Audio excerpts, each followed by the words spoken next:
te salve María, llena eres de gracia, el Señor es contigo. Bendita tú eres entre todas las mujeres y bendito es el fruto de tu vientre, Jesús.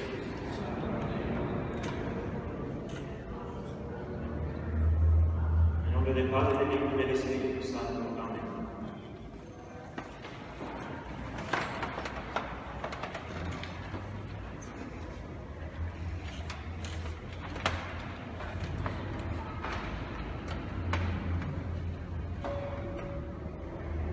Entonces, continuando nuestro curso de liturgia y continuamos el capítulo 6.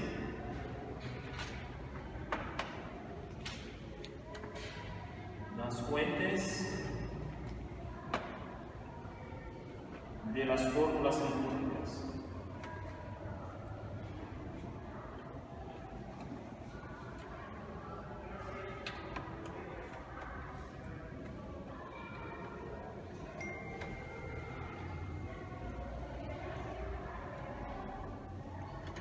Entonces, vimos primeramente como fuentes la Sagrada Escritura, ¿no? Que es como la mayor fuente que tenemos, más abundante en los textos litúrgicos. Vimos también la tradición, los escritos de los santos, de los padres de la Iglesia, etc. Y vimos que había también composiciones originales, composiciones que habían sido hechas exactamente para ser utilizadas en la liturgia. Esa liturgia, lo voy a pasar brevemente en ese tema porque yo no soy muy experto en él, pero como el cursus de la composición, porque los textos antiguos, no solo la poesía como también la prosa, tenían una manera como elegante de ser compuestos. No era simplemente escribir, no tenía que tener como una cierta manera de componer los textos. Entonces, el primer curso que utilizaban debe ser cursos rítmicos.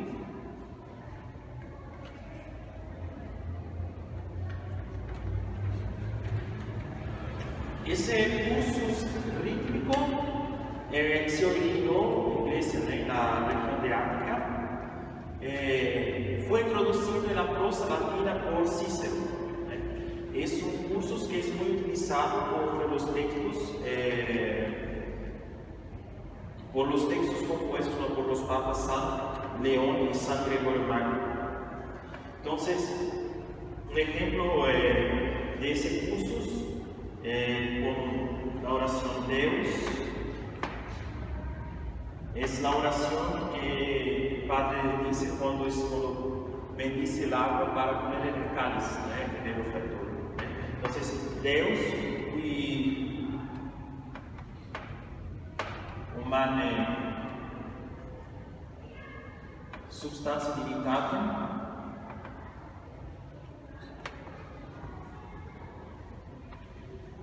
divinatem et mirabilite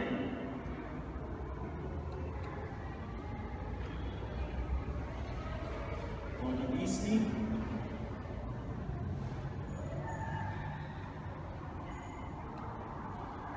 et mirabilis reformasti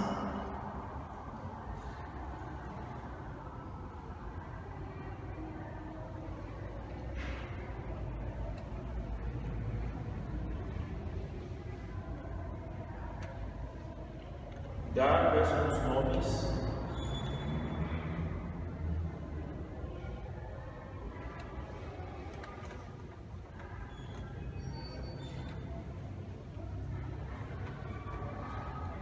eius divinitatis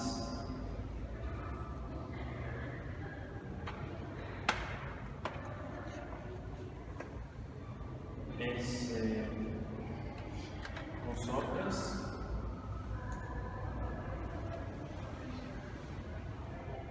que humane nostre fiat espacios, que es la bastante. Entonces, es como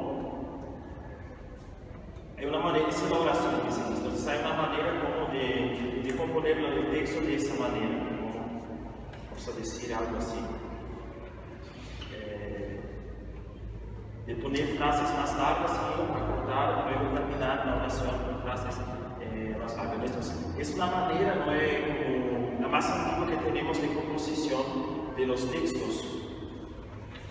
Muy utilizado, repito, en las oraciones o en los textos que fueron compuestos en la época de San León Magno y San Gregorio. Entonces, ese es el cursus que se llama rítmico, ¿no es? Ven que como hay diferentes frases, como si fuera una poesía, pero no tienen la misma cantidad de sílabas, ¿no? Empieza con una gran cantidad y como que disminuye para que se termine con más sílabas las últimas frases. Es más así el cursus. Bueno. Como he dicho, ese es el cursus más antiguo utilizado en la liturgia. Tenemos también como el cursus métrico, ese viene después. Entonces el cursus métrico ya utiliza como la misma cantidad de versos. Como he visto el cursus que acabamos de ver, el rítmico, no utiliza la misma cantidad de versos, sino los primeros versos tienen más, y luego los del medio tienen menos y los últimos tienen más. El métrico es como cada verso tiene la misma cantidad.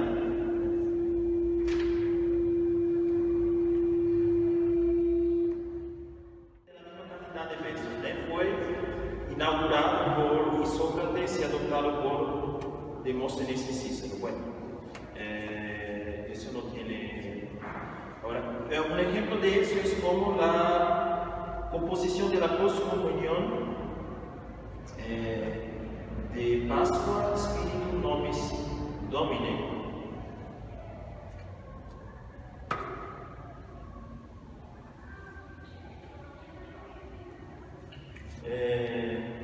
Solo para dar un ejemplo, entonces, Spiritum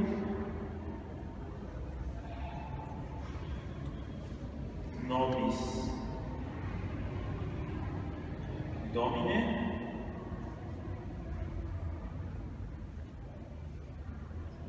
Tue caritatis infunde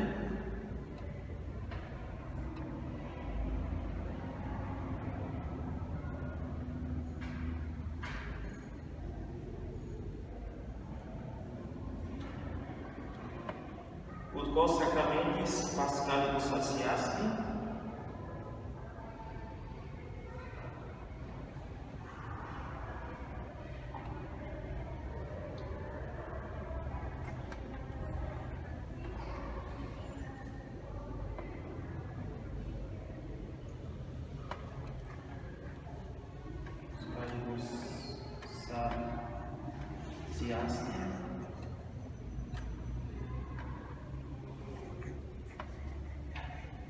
tua face aspetta di conformarsi.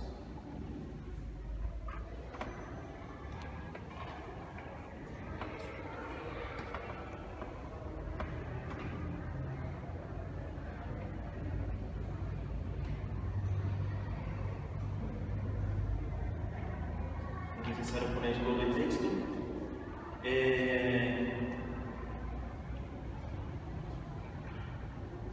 Bueno, ese texto, bueno, se puede ver como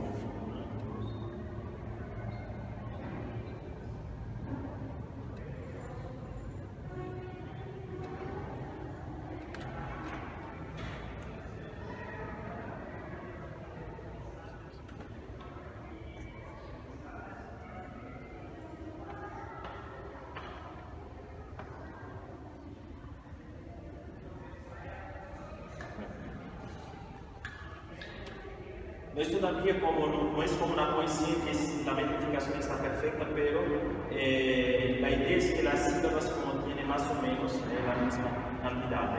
Ya no es el cursus antiguo que hacía puede ver que es más o menos así. El cursus, ese método de lectura. Bueno, para ir brevemente, por último tenemos el cursus silábico.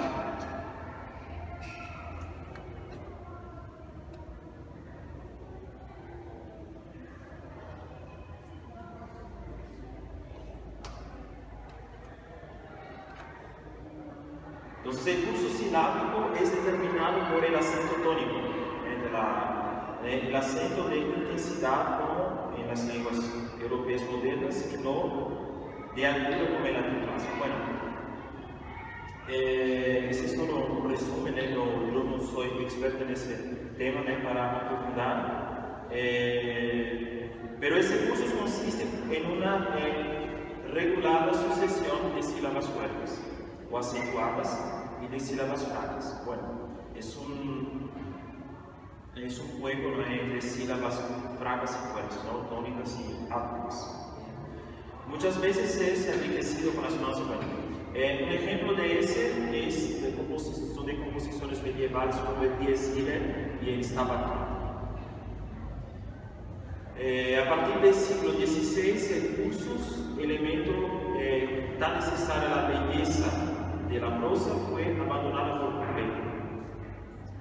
Por eso vemos oraciones complicadas, ¿no?, interminables de fiestas posteriores, como los 7 dolores de Nuestra Señora, de San Juan Bautista de Nazaret, la postcomunión es el mismo nombre de Jesús, etc.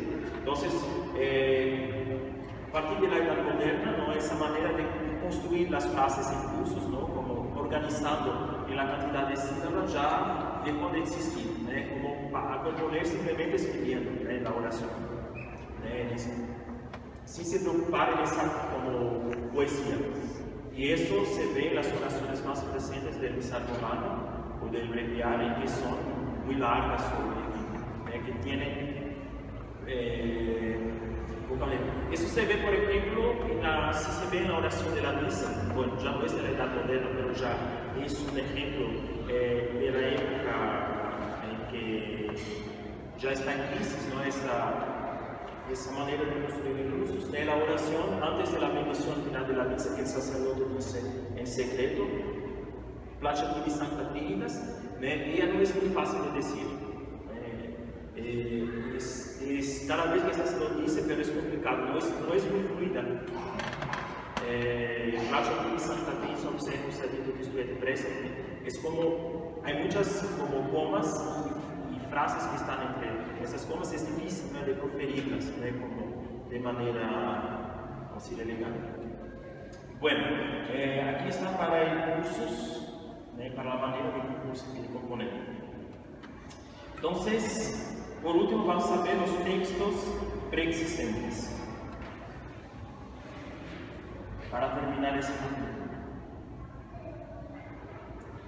Entonces, vimos las escrituras, la tradición, los escritos de los padres y de los doctores,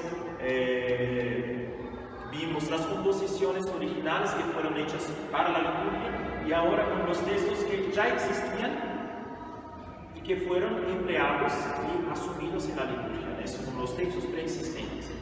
Entonces, el empobrecimiento de la inspiración litúrgica, que va a partir del siglo VII, y por otro lado la multiplicidad siempre creciente de nuevas fiestas obligaron a la Iglesia a buscar en otra fuente, oficios ya preexistentes, las fórmulas necesarias para la composición de nuevos oficios. Un ejemplo de eso, ¿no?, es como los comunes de santos, ¿no?, es de utilizar siempre fórmulas de, vamos a decir, hay muchas fiestas, ¿no?, y no todas tienen algún oficio propio, una misa propia, muchas toman de un común, ¿no?, del oficio de santos.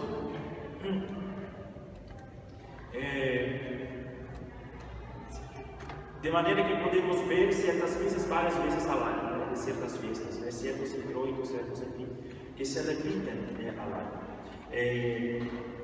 Particularmente en la Edad Media era muy común el introito que vemos con menos frecuencia ya en nuestro misa romano actual, es enquanto gaudeamus. Gaudeamus omnes Domino. Ese era realmente muy utilizado. Simplemente se añadía el nombre de santo gaudeamus que celebrar la fiesta de la santa. Simplemente se cambiaba esa parte del nombre del santo, pero el texto del introito y gaudeamus es como el mismo. Entonces, eso también se ve en el temporal. Entonces, por ejemplo, en las misas de los jueves de la Cuaresma, que fueron introducidas por el Papa San Gregorio II en el siglo VIII, toman, miran o sacan sus oraciones antífonas y graduales de misas más antiguas. Haya vista que en la antigüedad no era todos los días que había misa. Normalmente se puede ver en las témporas. Cuando hay témporas, ¿cuáles son los días de las témporas? El miércoles, el viernes y el sábado, ¿no? Entonces el miércoles y jueves había misa, el sábado era la vigilia, ¿no? La vigilia para la misa de domingo. Entonces son los días en que había misa en la antigüedad. Y luego se ve con el tiempo cómo se ponieron misa todos los días. Hoy solamente el Viernes Santo, en la liturgia romana, es el único día que no se dice misa, ¿no? Que es el día en que hay una ceremonia que es semejante a una misa, pero no es la misa, no se dice misa el Viernes Santo. Y cuando aparecieron notablemente las misas del jueves, entonces tuvieron que tomar estos textos de la misa del jueves de algún lugar. Un ejemplo de eso es muy claro si toman la misa del jueves dentro de la octava de Pentecostés. En esa misa las lecturas del Cristo del Evangelio son propias, pero todo lo demás, incluyendo las oraciones, se toman de la misa de domingo de Pentecostés. Solamente lo que cambia son las lecturas. Las lecturas, bueno, ya viene de un texto que ya existe, las escrituras, ya no hay más nuevos textos de las escrituras. Entonces, solo tomar un nuevo texto de la escritura, muy bien, y todo lo demás, el introito, las partes cantadas, las oraciones, todo es tomado en la misa del domingo. Entonces, eso viene de eso, de textos preexistentes, que ya eran utilizados fuera de la liturgia o en la liturgia, pero en otros momentos, y que lo tomamos. La vez pasada les he dado el ejemplo de Dies Irae que decimos en la misa de los difuntos, pero que en el origen del uso se utilizaba para la misa cuando se empezaba el Adviento. Actualmente, los últimos domingos del tiempo después de Pentecostés, que se habla del fin del mundo. Entonces se decía el Dies Irae. Y luego dejó de ser utilizado para este tiempo y pasó a ser utilizado para las misas de difuntos. Entonces es un ejemplo de eso. Textos preexistentes que son utilizados, que son para otros fines. Igualmente podemos dar como ejemplo la misa de los sábados de la semana de cenizas, ¿no? El próximo sábado, en ese caso. El sábado antes del domingo de Ramos, de los domingos después de las temporadas de Cuaresma y de Adviento, etc. Son formados por eventos, casi todos que pertenecen a misas de días anteriores. Pueden ver, por ejemplo, el Evangelio del sábado de las temporadas de Adviento, tiene un Evangelio, y luego el cuarto domingo, el día siguiente, el cuarto domingo del Adviento, tiene el mismo Evangelio. Tiene la misma lectura, el mismo Evangelio. La misa de los jueves dentro de la octava de Pentecostés, acabo de decir, bueno, eso podemos pasar. Entonces dice que en el santo oral esas repeticiones son más frecuentes. El culto a la Madre de Dios, parte integrante del ciclo litúrgico, inspiró las más bellas fórmulas de la liturgia del Adviento. Esas fórmulas fueron utilizadas en los oficios con que desde los fines del siglo VII la Iglesia celebra la Natividad, Anunciación y Asunción de María. Con el pasar de los tiempos, las fiestas marianas se multiplicaron. Antes de la reforma del misal de San Pío V, había muchas fiestas. San Pío V, en la reforma del misal, reformó el calendario y disminuyó la cantidad de fiestas. pero realmente como había muchas y muchas fiestas. La inspiración litúrgica, sin embargo, no acompañó esta expansión de la devoción cristiana. Y así en casi todas ellas se repite la misma forma litúrgica. Lo que dice, hay un común de las fiestas de Nuestra Señora, ¿no? Que muchas veces se repite. Tenemos fiesta de Nuestra Señora, ¿cuál es la misa? Salve Santa Pares, o entonces Gaudeamus, ¿no? Se repiten mucho los textos y las lecturas. Y así, bueno, estas para mayor comodidad de los editores y lectores fueron reunidas en un solo lugar, pero hablamos en común de la fiesta de la Nuestra Señora. Los comunes de los santos tienen el mismo origen, para no tener que inventar en cada fiesta de santo un nuevo texto, un nuevo introito, nueva lectura, se crearon los comunes de los santos. Una misa que en gran parte de las fiestas de los santos mártires, por ejemplo, hoy aquí tenemos en Guadalajara la fiesta del bienaventurado Bartolomé Gutiérrez, es un mártir. Entonces esa misa tiene quizás como una oración propia, pero los textos, los otros son tomados del común de la fiesta de los mártires. Entonces hay el común de la dedicación de iglesias que va a aparecer, etc. Bueno, son otros ejemplos de los comunes de santos. Es un ejemplo de eso, de textos preexistentes. Muy bien. Aquí está por el capítulo 6 de las fuentes litúrgicas.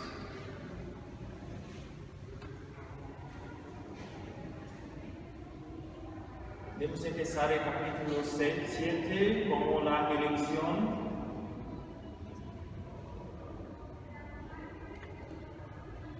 y composición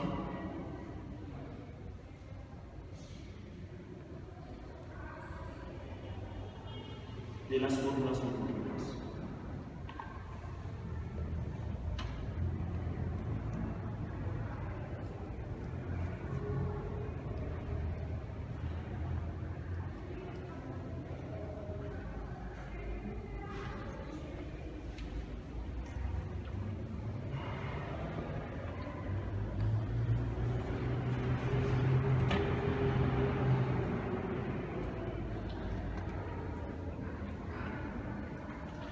Para que saber si el texto literario de la liturgia,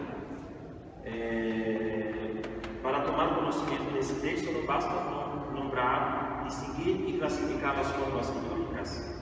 También no es suficiente conocer el sentido del contexto de los cuales fueron extraídas de las lecturas. No. Es necesario, además, preguntarse sobre las causas. Y en eso consiste propiamente la ciencia de las causas de por qué esos textos fueron utilizados en tal o tal caso, que motivaron la elección de las fórmulas de la Sagrada Escritura, de la tradición, la composición de las nuevas fórmulas y la coordinación de todas ellas en un todo, en misa y oficio. Entonces, no es solamente vimos para saber sobre esas fórmulas, distinguimos los diferentes tipos de fórmulas, hablamos de lecturas, de himnos, en fin, antífonas, y vimos las fuentes para saber el contexto de donde fueron sacadas estas fuentes. Pero ahora vamos a ver los motivos de por qué estas formas fueron como elegidas o escogidas, tomadas para la misa, para el oficio, etc.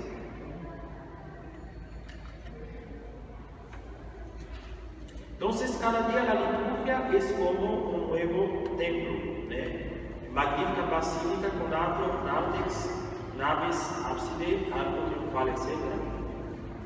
No basta entrar en ella y abrazarla con una vista general, rápida y superficial. Es necesario contemplarla en un conjunto de particularidades con bagadad y curiosidad. Una curiosidad que la fe despierta en el amor entusiasta. Bueno, aquí no cabe ese estudio de las iglesias, pero para facilitar se indican las normas principales que orientaron a la iglesia en la construcción de los servicios litúrgicos. Bueno, entonces vamos aquí en este curso, simplemente, en este capítulo, simplemente completamos ver las normas generales que guiaron la iglesia a elegir tal texto.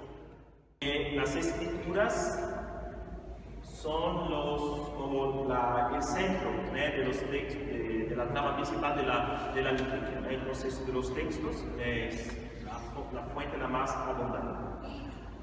Por eso la iglesia, sobre todo en el temporal, en las misas y oficios de temporal, sigue como escrupulosamente de libro en libro en esa parte. Como hay una secuencia de libros que se sigue en las lecturas. Bueno, eso se ve mucho en el oficio divino, en el oficio de maitines, en que hay una sucesión de libros que se siguen las lecturas del día, de cada día. Entonces, cada parte del año tiene un grupo de libros. En el tiempo de la Septuagésima, lo que se lee es el libro de Génesis, porque es el tiempo que nos habla de la origen del pecado, ¿no? Para llegar a la misericordia de Dios, al sacrificio de la cruz. Y la Septuagésima tiene ese foco especial, ¿no? En la origen del pecado. Entonces, el libro de Génesis. Ya el tiempo después de Epifanía, que precede la Septuagésima, leemos epístolas de San Pablo. Normalmente su secuencia, la orden que está, la orden canónica que está en la Biblia. Bueno,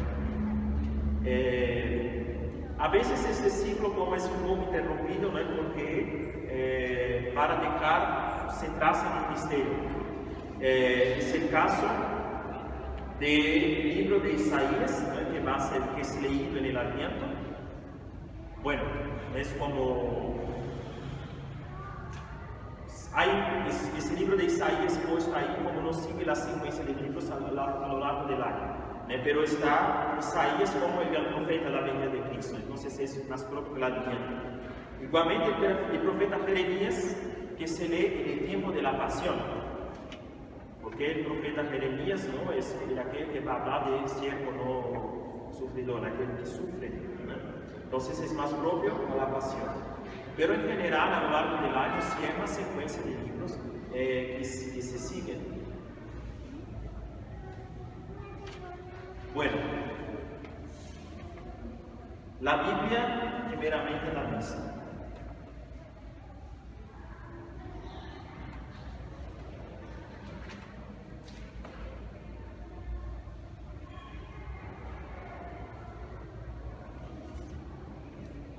La Biblia en la misa. Entonces los evangelios en los tiempos después de Epifanía y después de Pentecostés seguían definitivamente una cierta orden de continuidad y de progresión. Y esta orden no es más visible en el misal actual por motivos de las modificaciones que sufrió a lo largo de la historia. Sin embargo, hoy todavía se nota que en los tiempos después de Epifanía y después de Pentecostés predominan los sinópticos. Los evangelios sinópticos son los evangelios de Mateo, Marcos y Lucas, diferente del evangelio de San Juan. Y que San Juan es asignado a la segunda mitad de la Cuaresma y al tiempo pascual. Es como un resquicio, un trazo de esa época que había en la misa más una de los evangelios más fuertes. Las epístolas para el tiempo de Epifanía y de Pentecostés, que es después de Epifanía y después de Pentecostés, están ordenadas según el canon de la Escritura. Entonces, para los domingos después de Epifanía tenemos la epístola a los Romanos, que se sigue hasta el domingo octavo después de Pentecostés. Es siempre la epístola a los Romanos. Después tenemos la primera y la segunda epístola a los Corintios, que va a seguirse hasta el 13º domingo, en que empezamos a leer los Gálatas, hasta el 16º, los Efesios, Filipenses, Colosenses, y en fin, los Tesalonicenses, que son puestos los domingos después de Epifanía transferidos, quinto y sexto. Hay una secuencia como de los de los libros, de las epístolas, tal como está en el canon de las Escrituras. Las antífonas de comunión en las redes de la Cuaresma son como sacadas casi exclusivamente del salterio, del Salmo, y por la orden de los Salmos 1 a 26. Entonces, normalmente está en orden. Puede ver más o menos primer, segundo y fin. Hay una orden siempre del Salmo primero hasta el 26. Bueno, son excepción los jueves, cuyas misas fueron introducidas posteriormente. He hablado que los textos de los jueves, sobre todo, son más tomados de otras misas. Es una composición posterior. Porque era un día que no se solía decir misa en la antigüedad. Bueno, los diferentes cantos de la misa, los domingos después de Pentecostés, siguen también la misma orden de salmos. Se ve, por ejemplo, hasta el introito, el aleluya, el ofertorio y comunión se puede ver como una secuencia. No voy a escribir aquí porque sería tomar demasiado tiempo el orden de los salmos, pero la orden de salmos utilizadas para estos textos como sigue una orden, ¿no? Del Salmo 12 al 118 para el introito, o del aleluya del Salmo 5 hasta el 129, en fin. Como los salmos utilizados en esa composición siguen una orden, la misma que está en las Escrituras en el canon. Bueno, eso es por la Biblia en la misa. Ahora la Biblia en el oficio.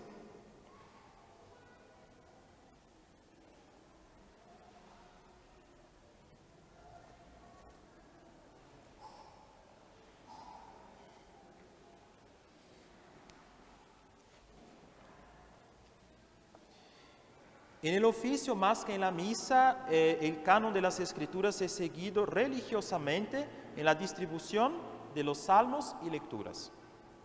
Las raras excepciones admitidas se explican fácilmente por el deseo de adaptar mejor el texto litúrgico a diferentes tiempos del año, a diferentes misterios que se celebran. Bueno, los 150 salmos, ya en el oficio romano primitivo, era distribuida a lo largo de una semana, ¿no? Pero antes de la reforma de San Pío X, como que se repetían muchos los salmos, y por la gran cantidad de fiestas, en que había una gran cantidad de fiestas que tomaban los salmos, no de días, sino de las fiestas, de manera que era imposible ya en el comienzo del siglo XX de seguir cada semana como los 150 salmos de las Escrituras en el oficio. Entonces el Papa San Pío X hizo una reforma en que redistribuyó los salmos a lo largo de una semana. Entonces normalmente vemos los salmos, hay algunos que son empleados para tal hora de día, o por la tradición, porque siempre fueron utilizados, es lo que se ve en los salmos de prima, o simplemente es una distribución como sigue el orden de los salmos, ¿no? Maitines de lunes, de martes, miércoles, etc. Los salmos también a veces como están en este día por el sentido que dan. Entonces, he hablado de prima, ¿no? Prima de viernes, ¿no? Va a hablar del salmo que habla de la pasión del Señor, ¿no? Porque es el día de la pasión del Señor.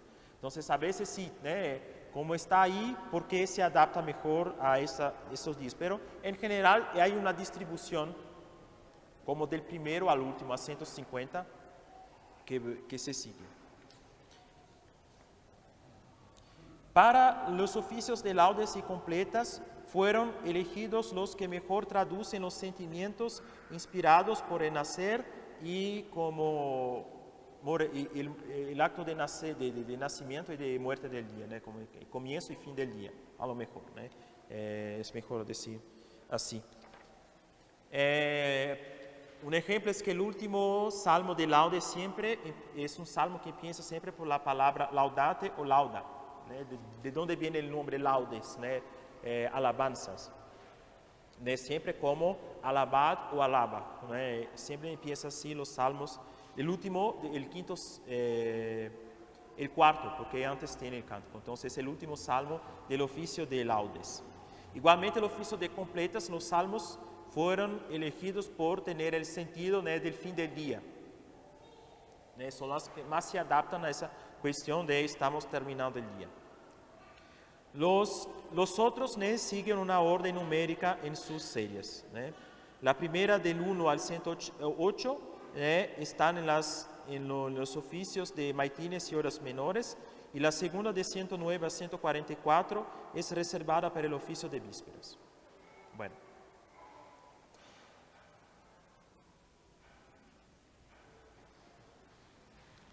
Ese es el oficio de la semana, que sigue el curso temporal.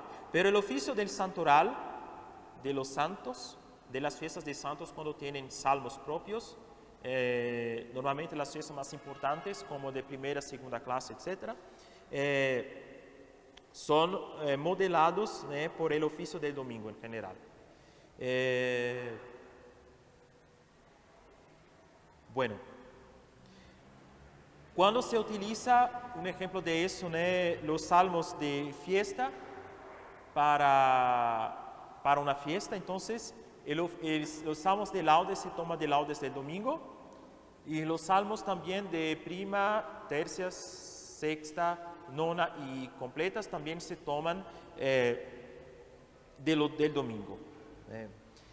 Los salmos de vísperas no siempre, los salmos de vísperas cambian cuando se toma de las fiestas. Depende. Algunas veces se toman también del domingo cambiando uno u otro salmo. En general, eso es lo que se hace. En general, las fiestas de Nuestra Señora tienen un común de salmos que es tomado en todas las fiestas de las santas mujeres, que cuando se toma los salmos de la fiesta y no del día. Bueno, repito, hay en el oficio de vísperas a veces no es tan regular los salmos para las fiestas, hay modificaciones que se hacen en alguna u otra fiesta. Bueno, pasemos. Las lecturas del primer nocturno, que son conocidas tradicionalmente así, son las lecturas de la escritura corriente de la semana, siguen en el curso del año. En el temporal, los libros de la Sagrada Escritura están como agrupados en diversas series. Cada serie viene situada en el tiempo del año en que más se adapta. Dentro de cada serie, el canon de la Sagrada Escritura es religiosamente seguido. Entonces, aquí está la orden de los textos que son leídos en el oficio. Entonces, en el Adviento, como he dicho ya, leemos las lecturas del profeta Isaías. Por ser el profeta Isaías, el que más se adapta a este tiempo, porque es como la profecía de la venida de Cristo, de manera más clara. Las lecturas de Navidad hasta la Septuagesima exclusivamente, como de Navidad hasta los tiempos después de Epifanía, entonces siguen las epístolas de San Pablo en su orden. A los romanos, 1 y 2 Corintios, Gálatas, Efesios, Filipenses, Colosenses, 1 y 2 a los tesalonicenses, 1 y 2 a Timoteo, a Tito, a Filemón y a los hebreos. Entonces sigue el orden de las epístolas paulinas que están contenidas en el canon de las Escrituras. Tiempo de Septuagésima y Cuaresma, el libro del Génesis. El libro de Génesis es leído. Diciendo que en el tiempo, y haciendo ese comentario, que en el tiempo de la Pasión se lee el profeta Jeremías, por ser esta profecía del siervo sufridor. En el tiempo pascual, los libros de los Hechos de los Apóstoles, Apocalipsis y las epístolas que no son de San Pablo, como la epístola de Santiago, las epístolas de San Pedro y las epístolas de San Juan. De Pentecostés hasta el mes de agosto, los 4 libros de los Reyes, también conocidos a veces como los 2 de Samuel y los 2 de Reyes, según la manera que se divide estos libros. Bueno, de la primera semana de agosto a la tercera de septiembre son los libros sapienciales que se leen. Las parábolas, el libro de Eclesiastes, sabiduría, eclesiástico, Job. De la tercera semana de septiembre a la primera de noviembre, los libros históricos. Entonces tenemos libros de Tobías, Judith, Esther y los libros de los Macabeos. Bueno, normalmente, sobre todo en un contexto europeo, estos días estamos ahí en el tiempo del otoño, ¿no? Tiempo en que es, vamos a decir, la proximidad del invierno es un tiempo como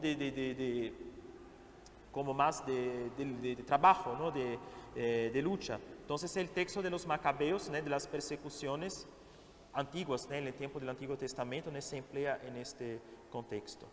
Bueno, en el mes de noviembre tenemos los libros proféticos: Ezequiel, Daniel, Oseas, Joel, Amós, Abdías, Onas, Miqueas, Nahum, Habacuc, Sofonías, Ageo, Zacarías, Malaquías. Los libros proféticos que son leídos en el mes de noviembre.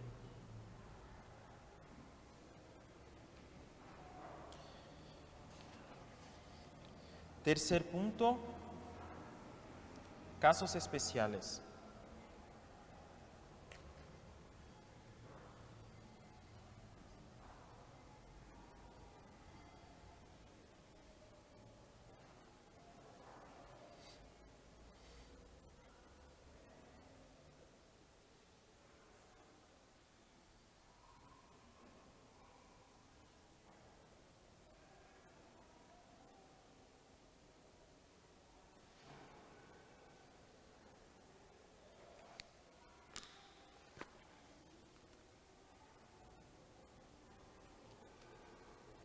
Entonces, casos especiales, ¿no? Primeramente, letra A, el carácter de festividad.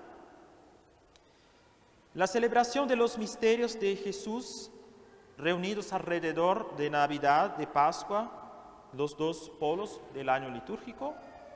La aparición de las fiestas de santos, ¿no? que están ya como en la liturgia, bien fijas en la liturgia, vinieron necesariamente a interromper la sucesión de fórmulas de las Escrituras. Entonces, primeramente les hablé de la sucesión de fórmulas de las Escrituras que tenemos en el oficio, en la misa, pero en el medio de este santoral, de este temporal, tenemos fiestas de nuestro Señor, de Nuestra Señora, de ciertos santos, que tienen como lecturas propias, o, en fin, tanto en el oficio como en la misa. Entonces vamos a dar un ejemplo. Hay una fiesta patronal que cae en un domingo como después de Pentecostés, vamos a decir. Entonces vamos a decir la misa de esa fiesta, hacer conmemoración de domingo, muy bien. Pero las lecturas de ese domingo no fueron leídas en ese domingo, sí, pero sí de esta fiesta. Lo mismo va a ser en el oficio, ¿no? En el oficio este día, las lecturas leídas no son de las que están en el día, sino de esta fiesta, propia de esta fiesta. Entonces las diferentes fiestas vienen como, de cierta manera, a interrumpir, ¿no? ese curso de lectura regular a lo largo del año. Y esas lecturas o textos son normalmente, se centran, ¿no? en el misterio de esta fiesta que es celebrada. Cada misterio, cada fiesta es, dentro del año litúrgico, un pequeño centro que atrae así fórmulas y ritos. Les inspira su pensamiento, su alma, su vida, en fin. Por eso el estudio de fórmulas y ritos descubre el sentido del misterio o de la fiesta que celebra. El conocimiento de la idea central del misterio o del carácter del santo festejado da a comprender la razón de la elección de tales fórmulas y ritos. Fue lo que acabo de decir, ¿no? Ciertos misterios nos hacen, o ciertas fiestas nos hacen escoger o elegir tal texto para tal fiesta, ¿no? Que ya no está más en el curso del año, pero que está para esta fiesta, para este misterio. Entonces, vamos a decir, la fiesta de la exaltación de la Santa Cruz va necesariamente a hablar de la cruz. Es evidente, ¿no? Entonces, no vamos a seguir el texto, ¿no? que estaría en el tiempo, ¿no? para este día. ¿No? El texto que es utilizado para el tiempo después de Pentecostés, sino como es la fiesta de la Santa Cruz, entonces el texto va a hablar de la cruz, ¿no? Y ahí está. Entonces el Adviento, primeramente, es un ejemplo de eso, el tiempo del Adviento, ¿no? Es una conmemoración de la venida histórica de Cristo y la preparación a su venida mística a las almas y al mismo tiempo a su segunda venida en el mundo, ¿no? A la parucía en el fin de los tiempos, ¿no? Es eso que decimos del Adviento, ¿no? La conmemoración de la venida histórica de Cristo. Cristo vino en nuestra historia, se hizo hombre, ¿no? En Navidad, ahí está. Él nos prepara para una venida mística, espiritual de Cristo en nuestra alma, ¿no? Para vivir con nosotros, y al mismo tiempo no es una preparación también para la segunda venida de Cristo, porque por la fe sabemos que Cristo vendrá de nuevo, ¿no? En el fin de los tiempos, lo que llamamos la parucía, ¿no? Esos tres aspectos son, ¿no? el centro del tiempo del Adviento. Entonces, la liturgia revela el Cristo en la antigua ley, de los patriarcas, de Isaías, de San Juan Bautista, de la Virgen que va a ser madre. Estos elementos, ¿no? Van a ser utilizados, ¿no? Como fuente del Adviento. Con sus oraciones, himnos, antífonas, provoca esperanzas, suscita deseos en las almas en que Cristo, nuestro Señor, va a nacer. Entonces, la preparación, la venida de Cristo, que va a nacer en nuestra alma. Entonces, los textos tienen que estar centrados, ¿no? En esta venida de Cristo, ¿no? En esa preparación a su venida. Bueno. Pero un velo de tristeza oscurece la alegría de este tiempo de espera, porque sobre él está el pensamiento de la venida última de Jesús en la majestad de su gloria. Este pensamiento inspira muchas fórmulas litúrgicas del Adviento, oraciones, estrofas de los himnos y especialmente el canto de Dies Irae, como les dije, que era primitivamente utilizado en el Adviento, que era la secuencia del antiguo primer domingo del Adviento, cuando el Adviento tenía 6 domingos y no solamente 4, como preparación, ¿no? Para la lectura del Evangelio del fin del mundo que se leía. Bueno, 2 pensamientos están presentes inspirando la liturgia de la Cuaresma, que vamos a empezar en algunos días. La penitencia de los penitentes públicos que, expulsos en el día de cenizas, serán admitidos a la reconciliación en el Jueves Santo. Entonces eso, hay que pensar, ¿no? que el tiempo de la Cuaresma es muy antiguo, ¿no? Y que las lecturas, los textos utilizados, ¿no? Como reflejan cómo se vivía la Cuaresma en estos tiempos. Entonces sabemos históricamente que en la Cuaresma los que entraban en la penitencia pública a veces eran personas como que impedían para entrar en la penitencia pública porque habían hecho un pecado muy grave, o era el obispo, ¿no? que vio un pecado público y hacía la persona como entrar en la penitencia pública. El penitente público seguía ciertos ritos especiales, eran como expulsos de la iglesia durante las cenizas y solo volvían a reconciliarse con la iglesia después de haber hecho penitencia durante toda la Cuaresma en el Jueves Santo. En algunas iglesias, notadamente en Occidente, los penitentes públicos no eran expulsos de la misa, pero veían la misa, no comulgaban, pero veían la misa. En Oriente ya era más fuerte, porque el penitente público era tratado como un catecúmeno, en que durante la misa de los fieles tenía que salir de la iglesia, no podía ver toda la misa. En fin, son condiciones históricas, esa penitencia pública ya no existe en nuestros días, pero esa disciplina antigua está presente en la elección de los textos de este tiempo. La preparación de los catecúmenos para el bautismo solemne del Sábado Santo. Entonces, el miércoles de la 4ª semana de la Cuaresma, o el sábado que llamamos sicientes, ¿no? Se ve, ¿no? esta elección de ese texto del día porque antes había una preparación especial a los catecúmenos que iban a ser bautizados. Entonces, domingo 600 va a hablar del agua, del bautismo, ¿no? La samaritana, en fin, ¿no? Está centrado en ese tema. de la preparación a los catecúmenos. Eso es muy común en la liturgia del tiempo de la Cuaresma, ¿no? Es centrado en la preparación al bautismo. ¿Cómo se comprende bien a la luz de esos principios, oraciones, salmos, lecturas, amenazas del profeta? El profeta que en la Cuaresma va a repetir muchas veces, ¿no? Como es un tiempo de conversión la Cuaresma antes de todo, ¿no? Va a llamar a la gente a la conversión, ¿no? A dejar de practicar la religión de manera hipócrita, ¿no? Porque oyo sus gemidos como sus gritos, veo su ayuno que hacen, pero su corazón está lejos de mí. Eso los profetas repiten constantemente en la Cuaresma.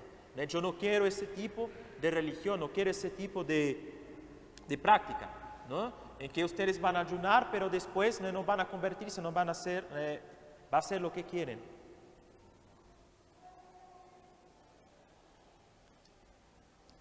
Entonces, la amenaza de los profetas, la bondad de Dios de Israel, la suerte de Saúl y de su hijo pródigo, Naamán bañándose en las aguas del Jordán y el ciego lavándose en la piscina de Siloé,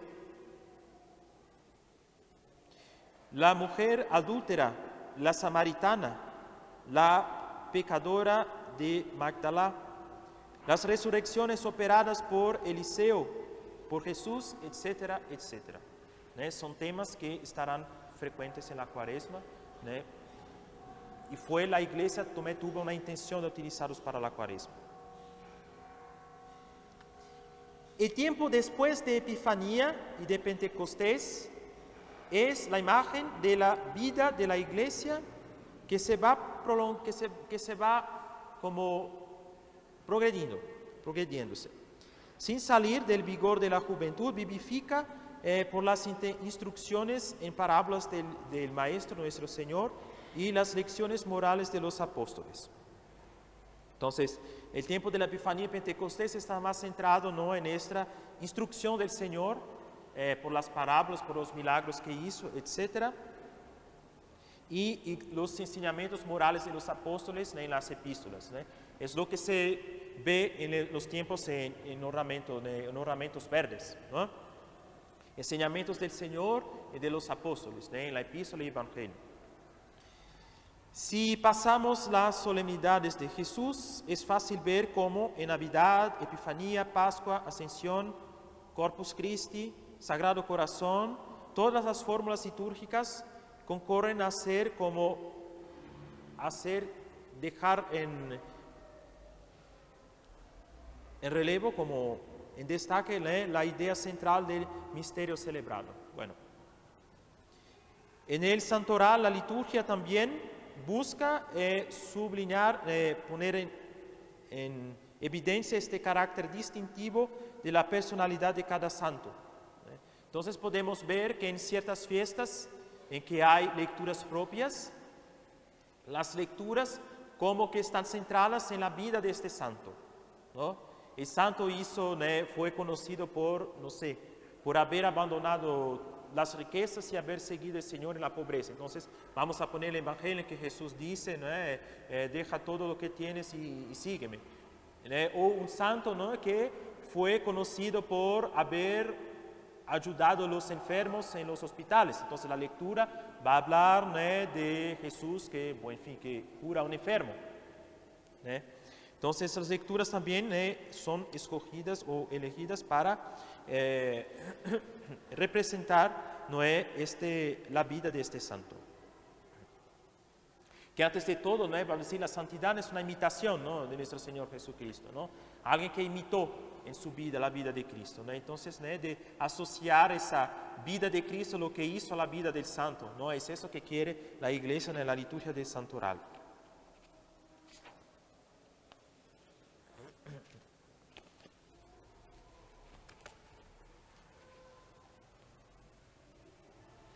Podemos empezar la letra B. Las circunstancias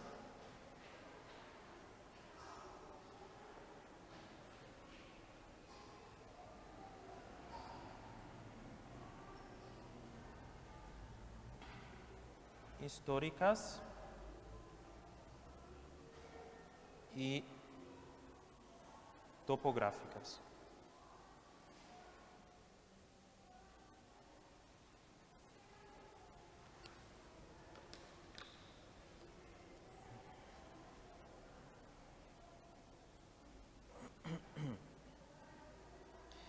Entonces, en el principio, primitivamente, las fiestas litúrgicas tenían un carácter eminentemente local. Entonces, cuando se hablaba de fiesta, tenía más ese carácter local que de la Iglesia Universal. Hoy tenemos como muchas fiestas de la Iglesia Universal, pero en el principio no, había pocas. Normalmente las fiestas eran más locales. La celebración de los misterios cristológicos y las asambleas de los días litúrgicos, domingos y ferias de la Cuaresma, cuatro témporas, etc., se realizaban en una determinada iglesia de Roma. Los fieles de las 7 regiones de la ciudad se reunían en una iglesia, llamada iglesia colecta. De ahí se dirigían procesionalmente al canto de letanías para la iglesia estacio, iglesia estacional, donde el sumo pontífice debía celebrar los misterios, los augustos misterios. Entonces, este uso de la liturgia estacional se ve todavía en el misal romano, ¿no? Estación en tal iglesia de Roma. Porque primitivamente, ¿no?, el Papa celebraba en ese día la misa en tal iglesia. Muchas veces la elección de los textos está ligada a la misa que se celebraba en esa iglesia, a esa iglesia. Por ejemplo, no sé decir ahora con precisión, pero hay uno de los domingos de la Cuaresma en que la estación es en la iglesia de los santos Cosme y Damián, y la oración hace mención de los santos Cosme y Damián. ¿Por qué? Porque primitivamente el Papa celebraba en ese día la misa en la iglesia de los santos, de esos santos, Cosme y Damián. Entonces tiene una lectura que no es de la fiesta, no es la lectura del día de la feria de la Cuaresma, pero que hace mención de los santos. Ese es un ejemplo bastante directo, pero hay otros, ¿no?, que se puede ver la influencia, ¿no?, de esta iglesia estacional para la elección de los textos que son utilizados en la liturgia. La fiesta, como es llamada aniversaria del martirio, lo llamamos Dies Natalis, ¿no?, es el día de la muerte, ¿no?, de este santo, de un santo, ¿no?, que se celebraba en el lugar del martirio. Entonces, o junto a su sepulcro, ¿no?, como en ese día del santo, la misa se celebraba o en el lugar en que él fue martirizado o junto a su sepulcro. O por lo menos en la basílica en que le fue especialmente dedicada. Entonces, también es posible que en estas misas estacionales esta iglesia había sido escogida porque en este día se celebraba, ¿no?, el día de su martirio. Entonces, a partir del siglo VI, el culto de los santos, hasta entonces local, se universalizó gracias a su como trasladación, división y dispersión de sus reliquias y la erección de nuevas basílicas. Entonces, es como un ejemplo, aquí hay en esa iglesia históricamente, ¿no?, tiene una devoción a San Nicolás de Bari. Las reliquias de San Nicolás, ¿no?, fueron del oriente y llegaron, ¿no?, a la ciudad de Bari en Italia. Y bueno, y aquí, ¿no?, tenemos una reliquia, ¿no?, del santo, que viene de allá. Entonces, la dispersión de las reliquias, ¿no?, del santo, ¿no?, como que multiplica la fiesta de este santo, ¿no?, en otros lugares. Ya no es más algo local. Podemos festejar aquí santos de diversas partes del mundo. No es necesario que sea un santo que vivió aquí, ¿no?, aquí en Guadalajara o aquí, ¿no?, en México, aquí, ¿no? Tenemos devociones a santos, ¿no?, que vivieron en otros lugares del mundo, en otras épocas. Bueno, Entonces, esa es una tendencia de la iglesia a partir del siglo VI. En el siglo IX, ya las solemnidades estacionales eran celebradas en iglesias no estacionales y fuera de Roma por obispos o presbíteros, bueno, o sacerdotes en el caso aquí. De esta antigua costumbre subsiste un precioso vestigio, trazo, del misal actual. La indicación de la iglesia estacional dada en el misal en las principales solemnidades, domingos y ferias del año. Esta pequeña indicación permite muchas veces descubrir la razón de la elección de las fórmulas litúrgicas de tal o tal misa. Semejante elección, de hecho, fue muchas veces inspirada por circunstancias del lugar, del tiempo en que nació el culto del santo o que fue instituida esta estación. Entonces, vamos a ver en la próxima clase, el próximo domingo, ejemplos de eso, ejemplos de esas circunstancias locales o históricas, del lugar o del tiempo, que fueron utilizadas para la elección de tal texto, de tales fórmulas para tal misa. Gloria al Padre, al Hijo y al Espíritu Santo. En nombre del Padre, del Hijo y del Espíritu Santo. Amén.